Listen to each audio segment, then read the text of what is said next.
the ones I wrote on Eigg, I guess they're the ones that shaped the album.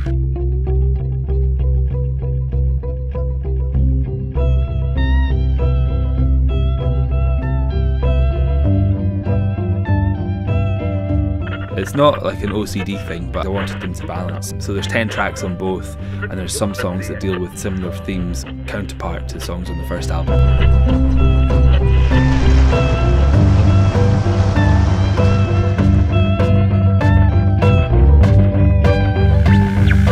Pictish Trail, Secret Soundz Vol.2. This album is meant to be kind of sort of weird mirror to the first one, and so there's little references to some of the songs on the first album and the second album. I mean, you could put that down to laziness.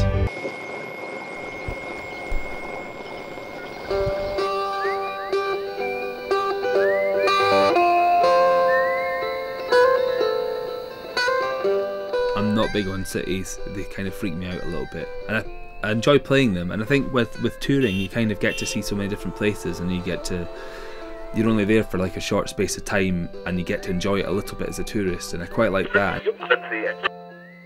When I want to try and write or like organise a fence event or organise like other albums coming out on the label and stuff, it's important to have the space and like a place where I'm not going to get disrupted. Eigg provides that way more than anywhere else. Plus, I don't have to have like thousands of unsold Fence albums under my bed. They're still back in Fife. That's basically why I had to leave Fife, is because we had too many unsold records taking over my flat, so I had to leave. Burn the flat down. Thanks, insurance company. That didn't happen.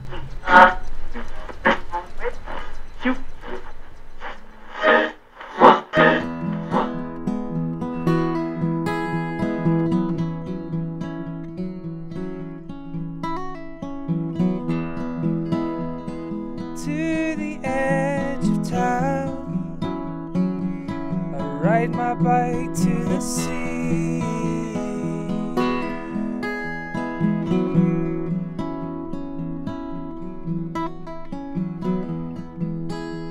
The colours of the fields, they glow and they start burning.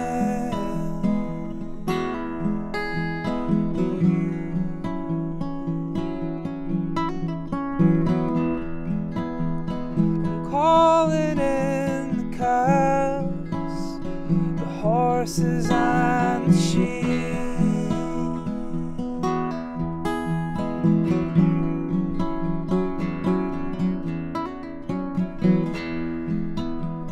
I'm calling in the lights, I know you, I know you. I know you, I know you.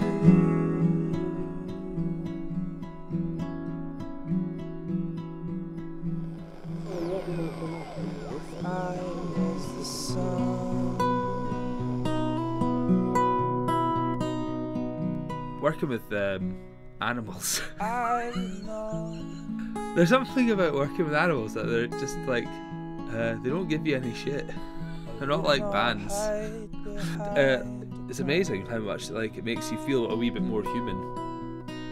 Being in touch with animals. God, this is getting, but I don't know what my point is here.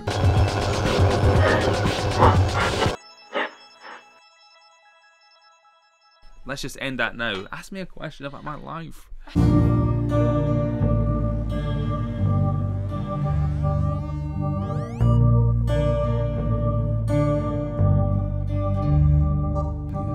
I've been living here for the last 2 years, and I came back here after my mum passed away last year.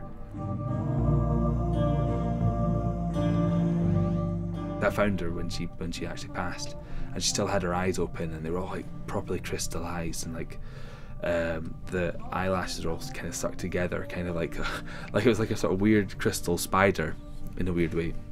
It's bizarre, but that image, like eyes, have always kind of played quite a big part in my songwriting anyway. I kind of write a lot about eyes, and that was like, whoa, wow, it just like properly hit me. So that's kind of brought up a little bit in It's a song called Michael Rocket on the record.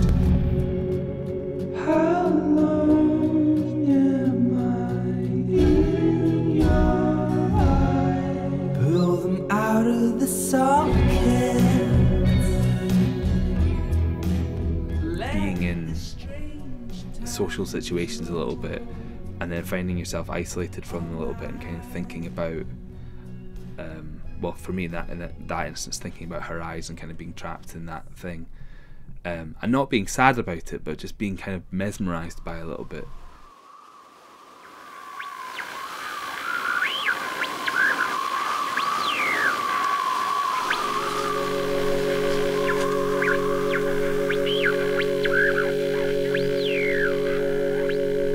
Turning from the light of your fridge door,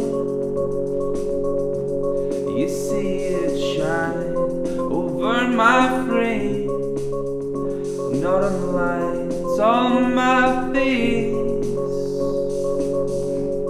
where I've been spied upon, thought I was alone. I feel set upon, thought you had gone.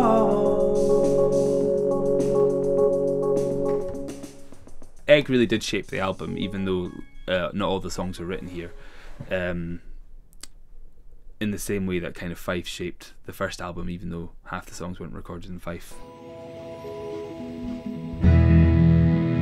My process of songwriting would be like kind of writing an idea down, recording it on my phone, and then taking the phone out with me with my headphones, and then walking around and just trying out different lyrics and recording them into the phone just as I was walking around and looking at the landscape and stuff.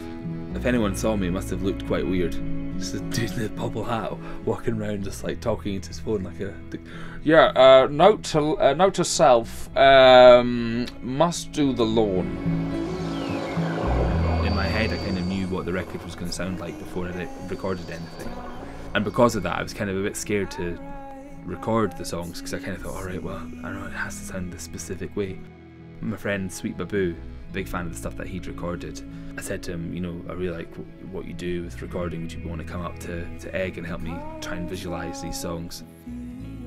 Because a lot of people record stuff and just record stuff as clean as they can. The way that we wanted to record was kind of finding the sounds that we wanted to find and then just record them straight as into the machine. Guitar sounds, putting amps in different rooms, different pedals that we had, and some of the sounds like are really nasty sounding, like but intentionally so. They're meant to sound a little bit lo-fi and a wee bit dirty, so it kind of gives it a bit of texture and also laziness.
I'm not very loyal.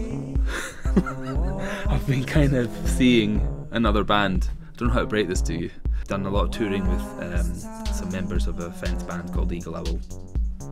They're quite intuitive players, and I didn't want to kind of tell them what to play, so it was kind of like, these are the songs, just play what you want to on top of it. And within it, like within a rehearsal even, there was a sound that kind of came there, that came together really quickly. And then recently, since moving to Eigg, there's a metal band on the island called the Massacre Cave, and two of the guys live here, Ben and Joe from that band, and they're like properly into metal, like proper metal, Eigg metal.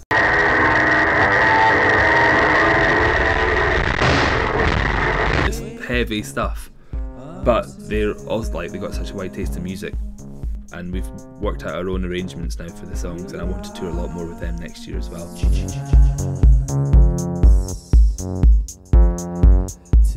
Got to chat for fucking ages then. Should I make them shorter, the answers?